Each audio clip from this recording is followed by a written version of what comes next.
വീണ്ടും ചരിത്ര നേട്ടത്തിലേക്ക് വെടിവെച്ച് മുഴക്കി മനു ഭാകർ. പാരീസ് ഒളിമ്പിക്സിൽ ഇന്ത്യക്ക് 2ാം medal. 10 metre air pistol mixed ടീമിനത്തിൽ ഇന്ത്യയുടെ മനു ഭാകറും സരബ്ജോത് സിംഗും ചേർന്ന സഖ്യം വെങ്കലം സ്വന്തമാക്കി. മെഡൽ പോരാട്ടത്തിൽ ഇന്ത്യ ദക്ഷിണ കൊറിയൻ താരങ്ങളായ വോൺഹോലി, ചീനോയെ സഖ്യത്തെയാണ് വീഴ്ത്തിയത്. I have 3 events in the Olympics and for every Olympics I try my best कि एवरी इवेंट जितना अच्छा हो सके उतना अच्छा. इवन इन ट्रेनिंग में बहुत एफर्ट जाता है हर एक एथलीट का.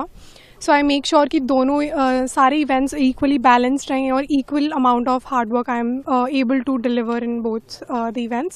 बहुत अच्छा फील हो रहा है इस टाइम पे और इंडिया के लिए पहली बार मैंने ओलंपिक में मतलब अपने इतना बेस्ट दिया और होप करता हूँ नेक्स्ट ओलंपिक में भी अपना बेस्ट दूँ. മികവുറ്റ പ്രകടനമാണ് ഇന്ത്യൻ താരങ്ങൾ പുറത്തെടുത്തത്. 16-10 എന്ന സ്കോറിനാണ് ഇന്ത്യ മെഡൽ വെടിവെച്ചിട്ടത്. 2ാം മെഡൽ നേട്ടത്തോടെ ഒറ്റ ഒളിമ്പിക്സിൽ 2 മെഡലുകൾ നേടുന്ന ആദ്യ ഇന്ത്യൻ വനിതാ താരമായി മനു മാറി.